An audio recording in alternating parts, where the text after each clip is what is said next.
Salut tout le monde, aujourd'hui je vais répondre à NashBFit, un youtubeur fitness pas mal suivi, on parle de 120 000 abonnés, des vidéos qui oscillent entre 50, 60 et 200 000 vues, qui a récemment publié une vidéo intitulée « Ces activistes véganes me régalent ». Une vidéo au sein de laquelle il s'emploie plutôt gaiement à mettre une bonne charge, disons-le, à une poignée d'activistes véganes et à critiquer certaines actions militantes. Alors je sais, NashB a déclaré qu'il considérait la cause animale comme une cause louable. Bon, après dans un sens, une partie de moi arrive à les comprendre, dans le sens où au final, défendre les animaux, c'est une belle cause. Et que les personnes qu'il a taclées dans sa vidéo n'étaient pas représentatives pour lui de ce mouvement. Ok, mais ça ne signifie bien évidemment pas que les propos qu'il tient dans sa vidéo sont imperméables à toute critique. En fait, en tant qu'activiste moi-même, je me considère effectivement comme tel, j'ai bel et bien un certain nombre de choses à lui répondre, et je vais tenter de le faire avec le plus de pédagogie possible, afin de contraster justement avec le type de discours qu'il dénonce, et auquel il reproche justement de manquer de pédagogie. C'est parti. Ok la team, vidéo follow-up. En fait, il y a quelques semaines, j'avais parlé du véganisme en musculation et à un moment dans cette vidéo, j'avais fait un aparté sur des influenceuses véganes qui me régalent et que je mate hyper souvent. Tu sais, tout le monde a un péché mignon secret, genre un truc inavoué. Le mien, c'est de regarder des vidéos d'activistes et influenceurs véganes. Enfin, je dis inavoué, mais je viens d'en parler devant des milliers de personnes. Enfin bref, c'est vraiment un truc que je kiffe. Je sais pas pourquoi, j'ai jamais pu me l'expliquer, mais j'adore. Et du coup, suite à pas mal de gens qui m'avaient demandé, je vais aujourd'hui vous prendre avec moi dans un voyage dans le monde des militants véganes. Les activistes véganes. On va dire que chaque groupe, ou même catégorie de personnes, aura forcément des gens un peu extrêmes qui vont toujours aller un peu loin. C'est juste la nature humaine en fait. Certains êtres humains sont dans l'abus. Alors je comprends l'idée derrière ton emploi du mot extrême, je pense que c'est une manière d'exprimer ta désapprobation, mais je voudrais tout de même préciser quelque chose, parce que le terme extrême est souvent balancé à la figure des véganes, notamment celles et ceux qui militent pour les animaux. Pour nous, participer activement à l'exploitation et la mise à mort d'animaux innocents par gazage, par électrocution, par perforation du crâne et égorgement, ça coche toutes les cases d'un comportement extrême sur le plan moral. Et je trouve par la même occasion que c'est assez explicitement un abus. Du point de vue des animaux, qui sont les victimes, ça ne fait même aucun doute. Que les choses soient claires, c'est dit sans aucune animosité. Moralement, nous trouvons cela extrême de trancher des gorges à la chaîne pour nous nourrir, nous vêtir, etc. alors que l'alternative est en plus à portée de main, tout simplement. Maintenant, si par extrême tu veux dire à l'extrême opposé de la norme, alors je suis d'accord. Mais ce n'est pas clair qu'il s'agit d'une mauvaise chose d'être qualifié ainsi. Être à l'extrême opposé d'une norme sociale ou morale peut être une très bonne chose. Tous les activistes de toutes les questions de justice sociale de l'histoire, au moment où ces questions de justice sociale ont commencé à émerger, et notamment celles et ceux qui utilisaient des méthodes comme la désobéissance civile, étaient des extrémistes de ce point de vue-là, selon la société. Mais je sais pas pourquoi je trouve que les véganes extrêmes ont ce petit quelque chose en plus que les autres ont pas. Tu sais, ce doux mélange de cringe, d'originalité, de talent artistique parfois. Je sais pas, je les trouve super créatifs dans leur manière de protester. Et on va se focaliser sur mes deux influenceuses véganes préférées, vraiment ces deux-là je les adore. Mais rapidement avant ça, il faut quand même faire quelques mentions honorables à quelques activistes qui ont vraiment tiré leur épingle du jeu. T'as par exemple ce truc super populaire qui consiste à aller dans des supermarchés pour renverser du lait par terre, et ce afin de lutter contre l'industrie laitière. Sachant qu'il faut garder à l'esprit que... Je vais t'expliquer. En fait, si tu vides les stocks de lait d'un magasin, il va devoir régler ce problème en commandant encore plus de lait pour restocker ses rayons. Donc en fait, ton action anti-industrie laitière, il s'avère qu'elle aide à faire fonctionner cette même industrie. Limite, j'ai presque envie de te dire, si tu veux vraiment protester, tu fais l'inverse. Tu ramènes des bouteilles de lait au magasin, comme ça il est tout le temps full et il en commande pas. T'as d'autres actions tout aussi insolites comme se déguiser en viande et s'allonger dans le rayon boucherie avec les steaks. En fait, quand je vois ce genre d'action, j'arrive à comprendre la symbolique derrière, mais je peux pas m'empêcher de me demander qui va être convaincu par ça. Genre, est-ce que quelqu'un est arrivé pour prendre son steak, il a vu Joséphine allongée au rayon boucherie et il s'est dit, une femme est allongée avec les steaks? Je vais donc certainement devenir vegan. Critiquer ce genre d'action en choisissant cet axe argumentaire-ci, c'est juste montrer que tu n'as pas du tout compris la stratégie dans laquelle elle s'inscrit. Il est évident que les activistes ne viennent pas vider des bouteilles de lait ou se déguiser en steak dans les magasins en s'imaginant que l'impact sur la demande aurait été significatif sur le court terme ou sur le très court terme. L'objectif de ce type d'action spectaculaire, si je ne m'abuse, c'est justement de produire du spectacle, de faire parler d'elle, et donc ici de faire parler de la cause à laquelle elle est rattachée. Et ce qui est énorme, c'est que le simple fait que toi, NashB, tu en parles, alors que l'action a eu lieu à l'autre bout de la planète, il y a un mois déjà, est une preuve indéniable que la stratégie fonctionne. En ce qui concerne ensuite l'impact pour les animaux de cette action sur le moyen terme ou le long terme, si tu affirmes qu'il sera négatif, présente-moi l'argument. Mais je te le dis, j'espère qu'il sera basé sur quelque chose de tangible, pas juste ton intuition ou de l'anecdotique. D'ailleurs, un gros argument de cette communauté, c'est de poser la question, pourquoi est-ce que tu ne manges pas du chien? Bah oui, le chien est un animal et tu veux pas le manger parce que c'est le meilleur ami de l'homme, donc pourquoi tu manges des poules? C'est pareil. Et alors, on peut être d'accord ou pas d'accord, mais t'en as qui sont allés un cran plus loin que ça. Il me semble que c'était en Australie. Et alors, eux, ils ont barbecue un chien.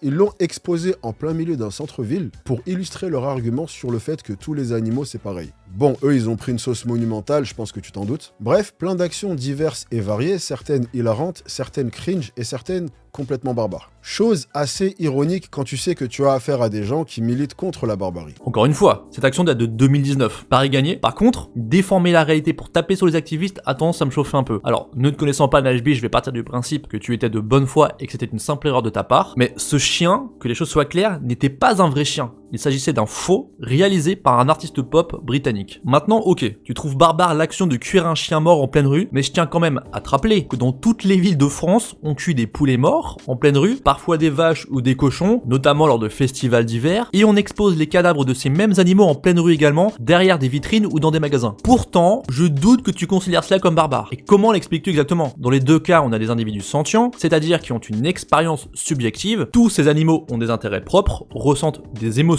ont une personnalité unique, comme les chiens. Quoi qu'il en soit, si tu pouvais dénoncer ces pratiques quand il s'agit de vrais animaux et pas des maquettes, je t'en serais gré. Bref, tout ça c'est cool, mais il est venu l'heure de parler de mes deux influenceuses véganes préférées, Vegan Booty et That Vegan Teacher. Bon, et puis toute la partie qui suit, on va pas se mentir, où tu montres des extraits de vidéos de Vegan Booty ou Vegan Teacher, honnêtement je m'en balance pas mal, vraiment. Tout ce que je constate en revanche, c'est qu'elles ont réussi à apporter le thème de l'éthique animale sur de nombreuses chaînes YouTube et médias qui n'en avaient jamais ou peu parlé, dont la tienne. Donc, conclusion. Honnêtement, j'ai toujours été le genre de personne à avoir une philosophie super simple. Si ce que tu fais n'enfreint pas la loi et n'impacte personne d'autre, écoute, fais ce que tu veux. Là, on rentre dans le débat de fond et ça m'intéresse. Najbi nous donne deux critères en conjonction pour déterminer de la permissibilité morale d'une action. 1. Ne pas enfreindre la loi et 2. Ne pas impacter autrui. Ne pas impacter négativement autrui, j'imagine. Et on va pas se mentir, j'ai un assez gros problème avec ça. Mec, ai-je vraiment besoin de citer divers exemples de personnalités à travers l'histoire qui ont enfreint la loi afin de défendre leurs idées ?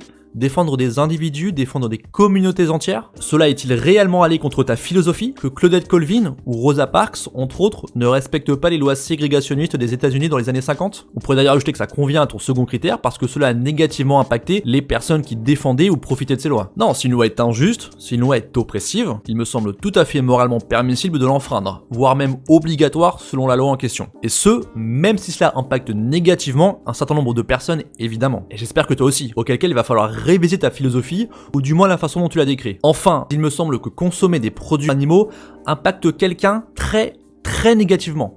Les animaux. Je rappelle que l'on parle de les considérer comme des marchandises, des machines à produire, des ressources. On viole constamment leur intégrité corporelle en les mutilant, en les inséminant, en les isolant dans des cages ou des bâtiments, puis, cerise sur le gâteau, en les exécutant de manière brutale et à la chaîne. Donc si ta philosophie est bel et bien que les gens peuvent faire ce qu'ils veulent, sauf si ça impacte négativement et de manière significative d'autres individus, alors tu défends grosso modo la position végane sans t'en rendre compte. En plus, être végane ne viole aucune loi. Le véganisme correspond donc davantage à ta philosophie, telle que tu l'as décrite, que ton mode de vie actuel. Mais si par contre ta philosophie s'en bat les couilles des animaux non humains, ou en tout cas des vaches, des cochons, des poules et les autres, j'aimerais beaucoup connaître l'argument justifiant d'une telle discrimination. Pourquoi respecter les uns, être contre la cruauté envers les uns, mais pas les autres? Pourquoi trouver barbare de cuire un cadavre de chien en pleine rue, mais pas de cuire un cadavre de poulet en pleine rue?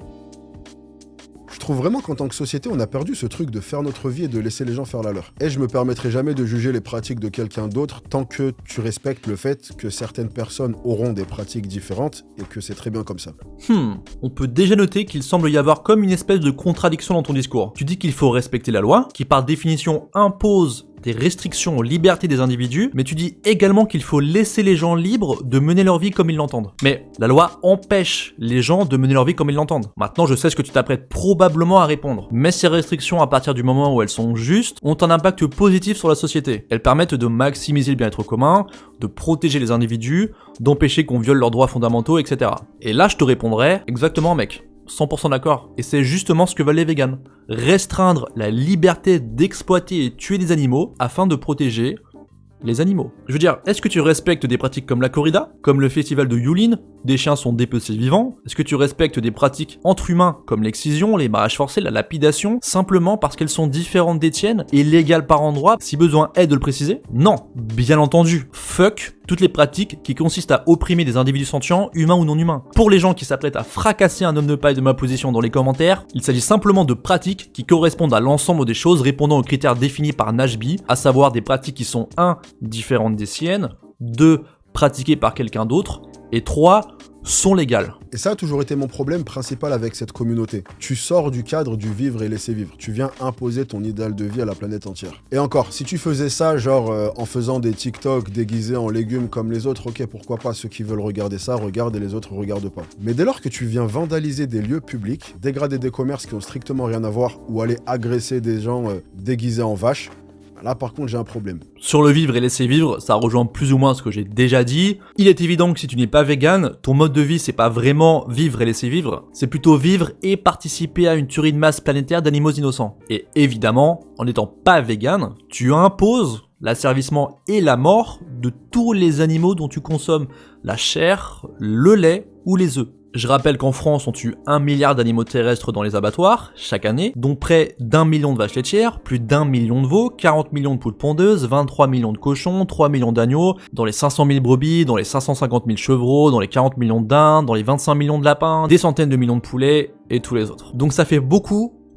d'individus innocents à qui les non-véganes, dont toi Najbi, imposent leur mode de vie. Et ça mec, c'est juste en France. Est-ce que tu comprends un peu, avec ces nombres faramineux, l'urgence de la situation? D'autant plus, et ça on le dit jamais assez, que ces profils de personnes, c'est souvent des personnes avec une personnalité de type hypersensible. Ces gens-là, ils auraient été extrêmes quel que soit le mouvement. Parce que la réalité, c'est que je connais un tas de véganes et j'en connais pas un seul qui irait faire ça. Genre, juste être vegan, ça explique pas ce genre de choses. Il faut avoir le combo vegan plus araignée dans le plafond. Pardon, mais c'est au moins largement en partie grâce à des gens comme Vegan Bouti ou Vegan Teacher qu'on est tous les deux là, toi et moi, à évoquer cette catastrophe éthique dans nos vidéos respectives. Je veux dire, soyons toutes et tous honnêtes ici, ok? Najbi aurait-il réalisé du contenu directement et explicitement lié à la cause animale si ses actions choc et ses activistes qu'il a critiqués n'avaient pas existé? Aurais-tu réalisé 2 vidéos en l'espace d'1 mois seulement parlant de véganisme en tant que position d'éthique appliquée, pas du lien entre végétalisme et sport, mais bien de cause de justice sociale, d'éthique appliquée à l'endroit des animaux non humains, brutalement tués à la chaîne dans les abattoirs chaque jour? Mon intuition est qu'il est fort probable que non, car c'est vrai, et je pense que c'est plutôt malheureux en fin de compte, de nombreux influenceurs et influenceuses ne créent du contenu parlant de véganisme ou d'antispécisme que pour ridiculiser et moquer certaines des personnes qui se bougent le cul